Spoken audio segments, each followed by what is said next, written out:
नमस्कार, आप देख रहे हैं प्राइम इंडिया न्यूज और मैं हूं सत्यवीर सिंह। चलिए रुक करते हैं इस वक्त की बड़ी और अहम खबर पर। गाजियाबाद के शालीमार गार्डन से एक सनसनी मामला सामने आया है, जहां कुछ हिंदू लोगों ने विशेष समुदाय के लोगों पर प्रताड़ना का आरोप लगाया है और इस प्रताड़ना से दुखी होकर उन्होंने हिंदू रक्षा दल के राष्ट्रीय कार्यालय पहुंच पिंकी चौधरी से मदद की गुहार लगाई है। और गुहार लगाते हुए उन्होंने क्या कुछ कहा, ये देखते हैं गाजियाबाद से वायरल वीडियो को। आज योगी जी की सरकार है। योगी जी की सरकार होने के बावजूद हमारे प्रदेश की जो स्थिति है वो अकल्पनीय है। आप लोग कल्पना तक नहीं कर सकते। अभी यहाँ गाजियाबाद के शालीमार गार्डन क्षेत्र की एक घटना है, एक बिल्डिंग है, उसी बिल्डिंग से सभी लोग आए हैं। आप एक बार देख लो। और आप लोगों को मैं एक बात बतानी चाहता हूं, आप लोग ये समझें कि मेरे पास अभी ये सभी परिवार, एक बिल्डिंग में 22 परिवार रहते हैं जिसमें 3 मुसलमानों के घर हैं। उसके बाद वहां हमारे हिंदू की क्या स्थिति है आप लोग सोच नहीं पाओगे। अभी मैं आपको बताऊं, जब इन्होंने मुझे आप बीती बताई तो मुझे यह समझ में आ रहा है कि हिंदू की स्थिति अब बिल्कुल भयावह हो चुकी है और हिंदू अपने अस्तित्व की लड़ाई लड़ रहा है। ये अपने घर को बेचने की तैयारी कर चुके हैं। ये आखिरी मेरे पास आए हैं कि पिंकी भैया मदद करेंगे तो ठीक है, नहीं तो घर को छोड़कर ये सभी लोग बेचकर चले जाएंगे। और स्थिति ये है कि उस एक मुसलमान परिवार ने, वो जो 3 परिवार हैं, उन लोगों ने संगठित होकर के हिंदू को भगाने का काम किया।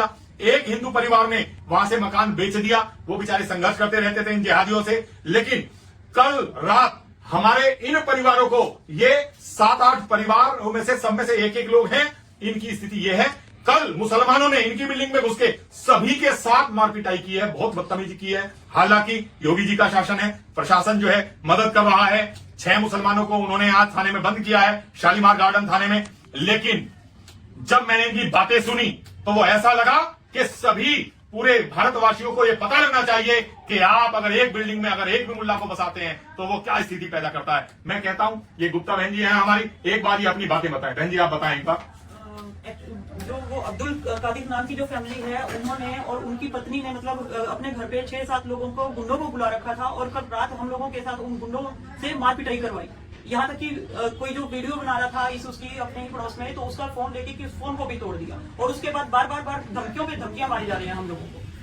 मेरा इतना समझाने के बाद कि आप लड़ाई मत करो, शांति से इस मामले को सुलझाते हैं, कहने के बाद भी उन्होंने फोन पकड़ा, तोड़ दिया उनका फोन। और वो अपनी लड़की को आगे कर रहे थे ताकि इल्जाम आदमियों पे लग जाए, आदमी आगे आए और आदमियां मारे उनको। और इस वजह से हम इतने मतलब डर गए, हमारे अंदर डर इस प्रकार बैठ गया कि हमने सोचा कि अब हम अपनी बिल्डिंग को कल ही निकाल दे, कल ही बेच दे।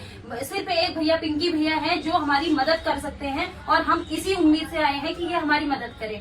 बाकी हमारे पास कोई और उम्मीद नहीं है, क्योंकि हम शासन प्रशासन को भी जानते हैं, योगी जी का है। लेकिन हम पिंकी जी के पास इसलिए आए हैं, भैया के पास, कि ये हमारी कुछ मदद कर सके।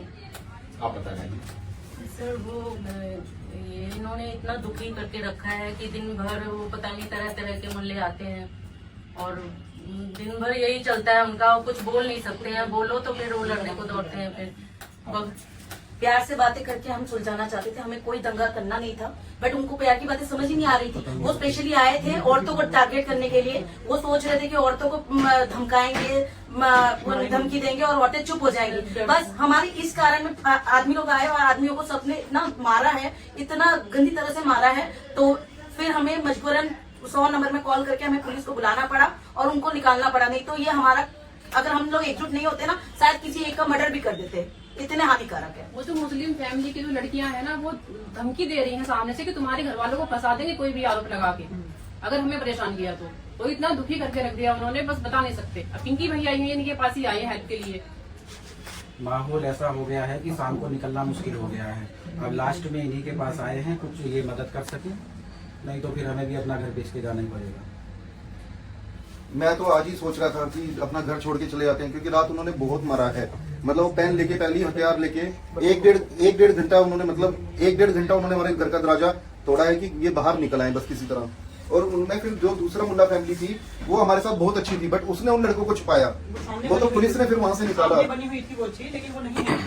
देखिए, आपने सब आप बीती सुन ली। आज स्थिति ये है और सारे के सारे मुझे ये कहने आए हैं, भैया अब हम मकान बेच देंगे, अब हम यहाँ से पलायन कर जाएंगे। लेकिन स्थिति क्या है, पुलिस का भी इनको कोई डर नहीं है। और आज आप लोग कल्पना तक नहीं कर सकते, ये लोग कैसे माहौल बनाते हैं।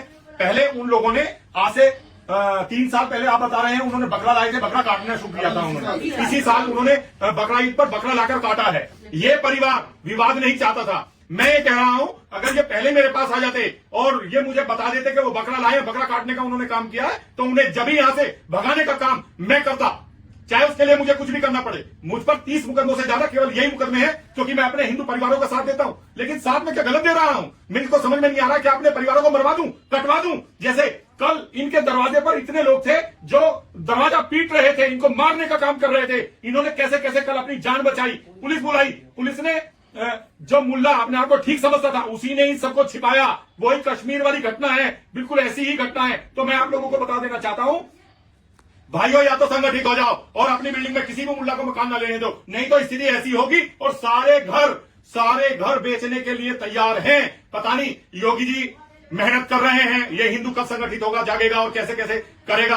भैया मैं वचनबद्ध हूं इन परिवारों के लिए। मैं इन परिवारों में जाकर के मैं आपको कह रहा हूं आपको मकान बेचने की आवश्यकता नहीं है। मैं मर सकता हूं लेकिन आपका मकान नहीं बिकने दूंगा। और उन सभी मुसलमानों से एक बात कहनी चाहता हूं, आप 40 आ जाओ, 50 आ जाओ, 1000 आ जाओ, आप मेरे परिवारों को ना तो डरा सकते ना निकाल सकते। मैं जाऊंगा वहां पर, या तो पुलिस प्रशासन, जैसे मुझे पता लगा है 6 लोग वहां हैं, या तो पुलिस प्रशासन अभी तुरंत सभी को, जितने भी 40 लोग इन्वॉल्व थे उन सभी को ला करके बंद करने का काम करे और विधिवत उन पर ऐसा मुकदमा कायम करे। कभी वो सोचे कि मार पिटाई का ये मुकदमा लगाकर 151 में बंद करके वो अगले दिन जेल से आ जाएं और उनके हौसले बुलंद हो जाएं, उनके हौसले पस्त करने का काम शासन और प्रशासन करे। नहीं तो मैं ऐसी स्थिति पैदा करूंगा कि उनको ठीक करने का काम करूंगा, मुल्लाओं को, अपने परिवारों को परेशान होकर मकान नहीं बेचना पड़ेगा। और आपको एक बात और बता देता हूं, थोड़ा सा पीछे हो जाओ, एक बात और बता देता हूं, ये जो परिवार है ये ऐसे परिवार नहीं है कि ये झगड़ा करें। एक होम मिनिस्ट्री में है और ये एजुकेशन में है,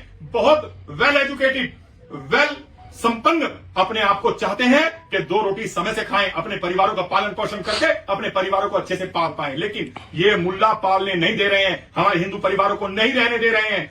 मैं आप लोगों को बता रहा हूं, आप सारे के सारे इकट्ठे हो जाना, मैं आऊंगा, सभी के बीच में कह रहा हूं, मैं आऊंगा, हमारे हिंदू रक्षा दल के सारे कार्यकर्ता आएंगे और वहां हनुमान चालीसा काम करने का काम करेंगे। जब वो बिल्डिंग में बकरा काट सकते हैं तो हम उस बिल्डिंग में हनुमान चालीसा क्यों नहीं कर सकते? मैं जाऊंगा, प्रशासन जो करे, मुकदमा करे, जेल डाल दे, लेकिन अपने परिवारों को डर का माहौल मैं पैदा नहीं होने दूंगा और अपने परिवारों के साथ आखिरी सांस तक खड़ा रहूंगा। और यह आश्वासन सभी के सामने मैं आप लोगों को कह रहा हूं, आपको ना तो डरने की आवश्यकता है और कुछ नहीं। जो होगा मैं देखूंगा, मैं आपके बीच में आऊंगा, या तो प्रशासन ठीक काम करेगा। और प्रशासन भाई जो उस बिल्डिंग में रह रहे हैं वही मुल्ला उसमें आए, वो इस तरीके से इन्हें कह के गए हैं कि हमारे यहाँ जितने भी रिश्तेदार हैं सब आएंगे, तुम्हारे साथ बदतमीजी करेंगे, मकान बेचना है भाग जाओ, नहीं तो वो आएंगे। ये कहने का मतलब क्या है? ये कहने का औचित्य केवल ये है कि ये लोग हमारे हिंदू परिवार वहां से मकान बेच दें और वो अपना वर्चस्व वहां कायम करें। लेकिन ऐसी स्थिति हम पैदा नहीं होने देंगे और मैं अपने परिवारों के साथ खड़ा रहूंगा। और अभी मैं इंस्पेक्टर से बात करता हूँ, एसीपी से बात और डीसीपी से बात करता हूँ। दोस्तों ये थी अब तक की बड़ी खबर और आप बने रहिए क्राइम न्यूज़ के साथ। मैं लेता हूँ इजाजत, धन्यवाद।